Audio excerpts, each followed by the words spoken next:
Abra a palavra de Deus na carta de Paulo aos Coríntios, a primeira carta de Paulo aos Coríntios, capítulo 9, a partir do versículo de número 24.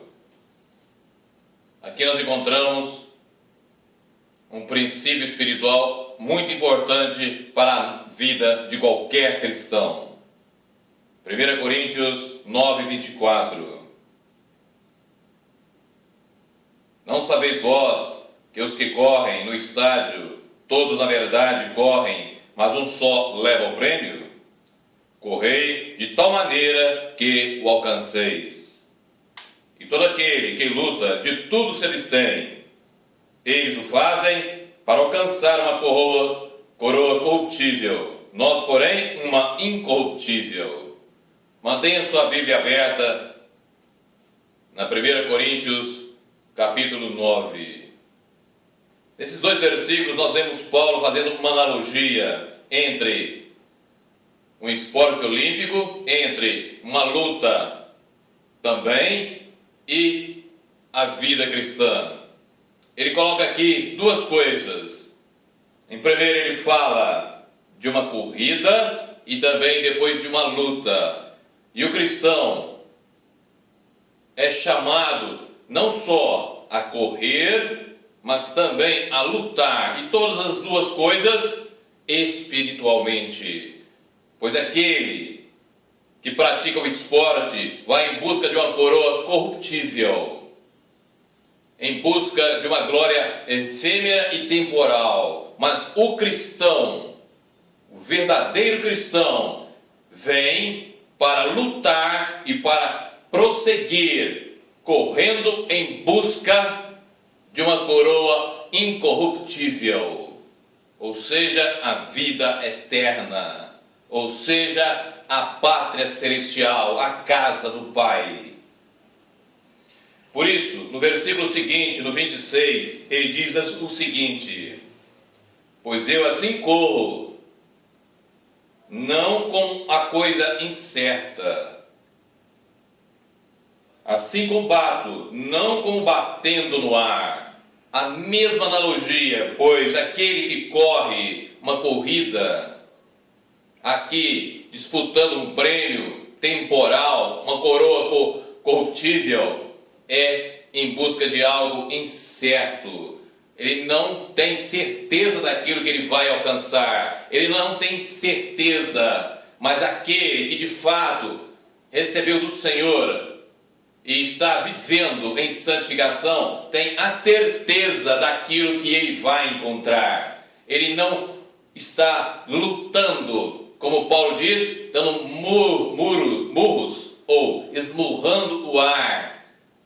Assim como ele fala, não como batendo no ar, mas ele está com certeza sabendo o que ele vai encontrar se ele caminhar neste caminho, se ele estiver vivendo em santificação e renunciando a tudo aquilo que o afasta da comunhão com Jesus Cristo, que o afasta da presença do eterno Deus.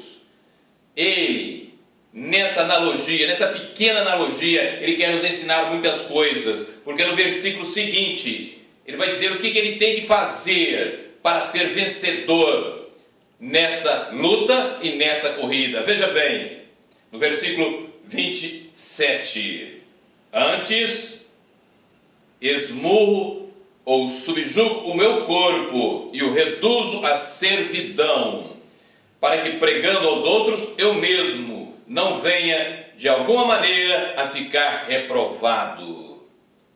Repito, antes subjugo o meu corpo e o reduzo à servidão, para que pregando aos outros, eu mesmo não venha de maneira alguma a ficar reprovado.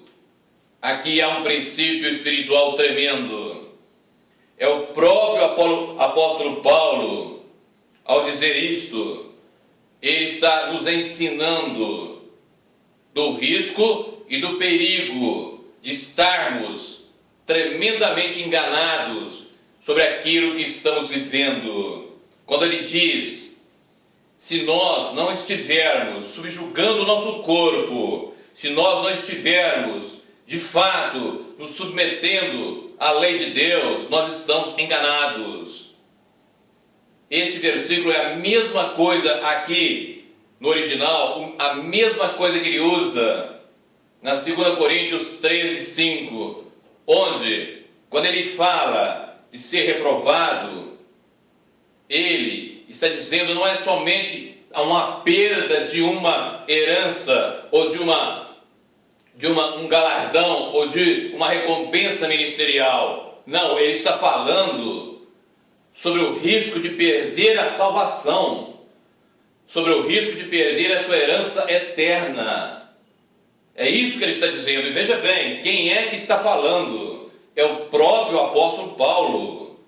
Subjugo meu corpo, ou seja, eu mantenho sobre as rédeas minhas do meu corpo, eu não faço os desejos da minha carne, eu não satisfaço os desejos da minha carne, antes eu subjugo, porque eu estou servindo a um Deus Todo-Poderoso, ao Espírito Santo, e a Ele eu me submeto, e através dele agindo em mim, eu submeto o meu corpo e o reduzo à servidão. Veja bem como que ele coloca isso, o risco de se perder a salvação.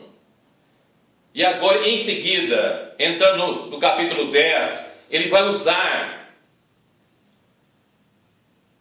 exemplos e coisas que ocorreram com Israel quando do Êxodo, para mostrar que aquilo que ocorreu pode perfeitamente ocorrer agora, se os cristãos atuais agirem conforme Israel antigo agiu. Veja como ele mostra para cada um de nós como é arriscado amar o mundo, ou desejar o mundo, ou ficar na prática do pecado, pois esta vida, que não é mais do que uma vida de ímpio e de pecador, só conduzirá ao inferno. Veja bem, e será alvo do juízo de Deus, como nós vamos ver agora. No capítulo 10, versículo 1, acompanhe comigo, veja o que ele diz. Ora, irmãos, não quero que ignoreis que nossos pais estiveram todos debaixo da nuvem, e todos passaram pelo mar. Até aqui. Veja, ele está dizendo da saída de Israel do Egito, sob a potente mão de Deus. Ali ele está dizendo que os nossos pais estiveram debaixo da nuvem, ou seja, debaixo do poder de Deus, debaixo da presença de Deus. Todos nós sabemos que o Egito simboliza o mundo, e Faraó, o rei do Egito, é um tipo de Satanás. Então ele diz, todos estavam debaixo da nuvem, todos passaram pelo mar. O abrir do mar vermelho é um símbolo, é a manifestação do poder do Altíssimo Deus. Portanto, eles estavam debaixo da nuvem, da presença de Deus, e recebendo do Deus Altíssimo a manifestação do seu poder. E ele continua, e todos comeram de um mesmo manjar espiritual. Veja bem, participaram das delícias de Deus, foram sustentados espiritualmente pelo Senhor. Mas, versículo 4, e beberam todos de uma mesma bebida espiritual, porque bebiam da pedra espiritual que os seguia. E agora, e a pedra era Cristo.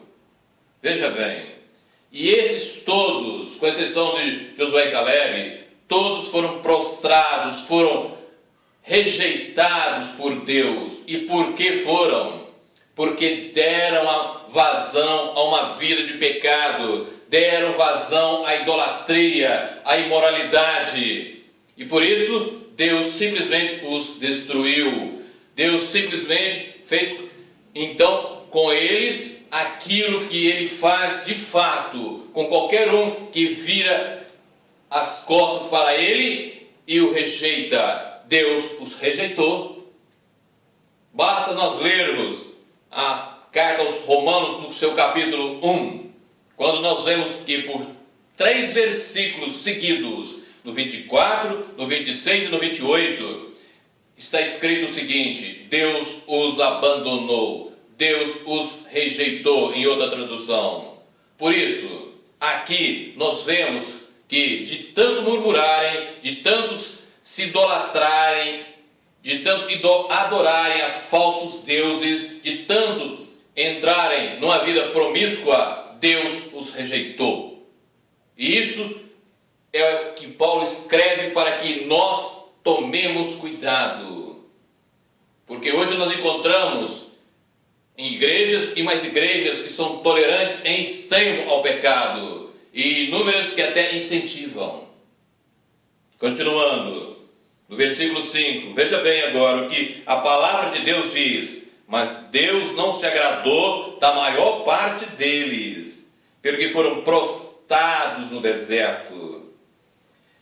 E agora, guarde isso, e essas coisas foram-nos feitas em figura, para que não cobicemos as coisas más como eles cobiçaram. E o que eles cobiçaram? Uma vida de pecado, uma vida de rebeldia, uma vida de desobediência a Deus, uma vida contra os padrões de Deus, uma vida que fez com que eles se afastassem da presença do Todo-Poderoso. E no versículo 7, é Paulo falando para cristãos. Guarde isso, ele não está falando e nem escreveu para ímpios, ele escreveu para cristãos. No versículo 7, não vos façais, pois, idólatras, como alguns deles, conforme está escrito: o povo assentou-se a comer e a beber, e levantou-se para folgar. E não nos prostituamos, como alguns deles fizeram, e caíram no dia 23 mil. 23 mil. Paulo está aqui advertindo aos coríntios que se eles forem infiéis a Deus, como Israel foi, eles também serão julgados e não entrarão na pátria prometida, ou seja, nos céus. E não é somente aos coríntios, ele está advertindo a todos nós que dizemos ser cristãos. Mas ele continua: veja bem que o risco de cair da graça é real. No versículo 9: e não tentemos a Cristo, como alguns deles tentaram e pereceram pelas serpentes, juízo de Deus. E não murmureis, como também alguns deles murmuraram e pereceram pelo destruidor.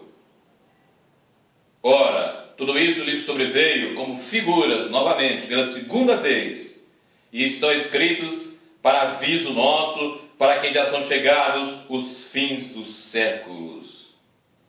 Veja bem, ele está nos ensinando, nos advertindo, nos alertando que é necessário uma vida de santificação, uma vida na presença do Altíssimo Deus, uma vida dirigida tão somente pelo Espírito de Deus, uma vida onde nós renunciamos todas as coisas daqui e temos gravados em nós as coisas espirituais, como nos diz Colossenses 3, a partir do 1, buscando as coisas espirituais, pensando nas coisas espirituais, pois a nossa vida está escondida com Cristo em Deus, voltando para Ele, tão somente para Ele, e renunciando às coisas aqui. E Ele então nos dá um alerta mais sério ainda agora. Preste muita atenção no versículo 12. Aquele, pois, que cuide estar em pé, olhe que não caia. Agora ele está falando literalmente sobre da luta que é necessário ter contra o pecado, pois caso contrário, nós podemos, qualquer um de nós, cair da graça e perder a nossa salvação e perder a vida eterna. Pois eu repito, ele mesmo, no versículo 27 do capítulo 9, diz: subjugo o meu corpo e o reduzo à servidão, para que pregando aos outros eu mesmo não venha de alguma maneira a ficar reprovado.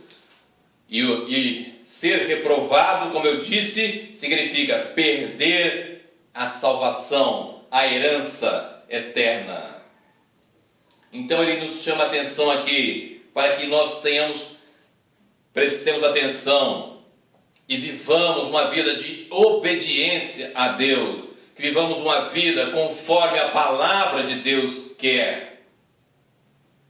Caso contrário, nós podemos cair da graça e perder a nossa salvação e perder a vida eterna e perder o nosso lugar nos céus, na casa do Pai.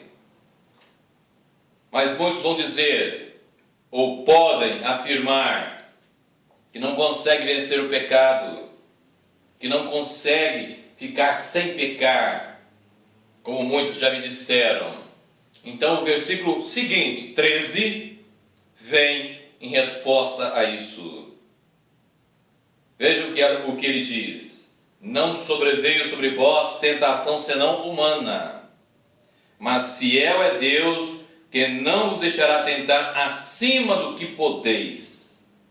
Antes, com a tentação, dará também o escape para que a possais suportar.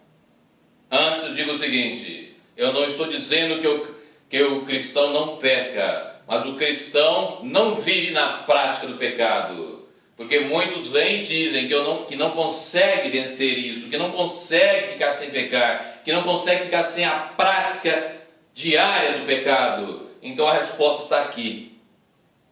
Porque se o cristão se entrega ao pecado, não é porque a graça divina, porque a graça de Deus é insuficiente, mas é porque ele deixa de resistir, pelo poder do Espírito Santo, aos seus desejos pecaminosos. Então, ele faz o contrário do que o apóstolo Paulo fala no capítulo 9, versículo 27. Ele não subjuga o seu corpo, mantendo em servidão, mas ao contrário, ele o satisfaz. Porque a graça de Deus é mais do que suficiente. O poder de Deus, a vida de Deus, é mais do que suficiente para que possamos vencer e resistir ao pecado e todas as suas artimanhas. Porque nós podemos suportar, todo cristão pode suportar a tentação e escapar dela, se realmente nós desejarmos isso, mediante a ação do Espírito Santo e do poder de Deus, mediante a graça de Deus em nós. Deus se oferece a cada um de nós muito mais do que necessário para vivermos uma vida cada dia mais santa, mais na presença dele e cada vez mais distante do pecado. Muitos falam, uma vez salvo, salvo para sempre. Aqui a palavra de Deus diz: não. Você pode perder a graça sim. Você pode cair da graça sim. Coríntios 10, 12. Aquele, pois, que por estar em pé, olhe para que não caia. E a maneira mais correta, como eu acabei de dizer, é depender do Espírito Santo.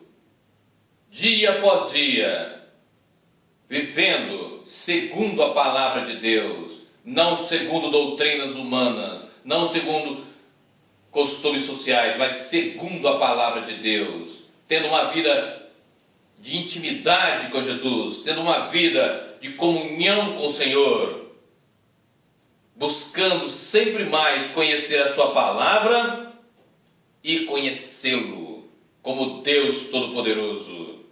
Nunca se esqueça, Deus se oferece a nós diariamente. Mas para que nós sejamos de fato verdadeiros cristãos, o próprio Jesus Cristo, em inúmeros textos, nos diz o que é necessário ser feito e o que não é necessário ser feito, como eu já disse. Em primeiro lugar, renuncie a si mesmo, tome a sua cruz, depois siga-me. Renuncie tudo quanto tem, se eu te pedir, é Jesus falando. Receba o reino dos céus como uma criança, senão você não vai entrar nele. Compreenda que nós estamos numa luta, estamos numa corrida espiritual. E as nossas armas para vencermos os nossos inimigos são também espirituais, porque eles, os nossos inimigos, são espirituais e não carnais. Coloque isso no seu coração e viva na certeza de que você tem o Espírito Santo sempre, o sangue de Jesus Cristo sempre, o poder da palavra de Deus sempre para te auxiliar e te dar a vitória nessa luta contra você mesmo, contra os seus desejos pecaminosos, contra o pecado, contra o mundo e contra Satanás.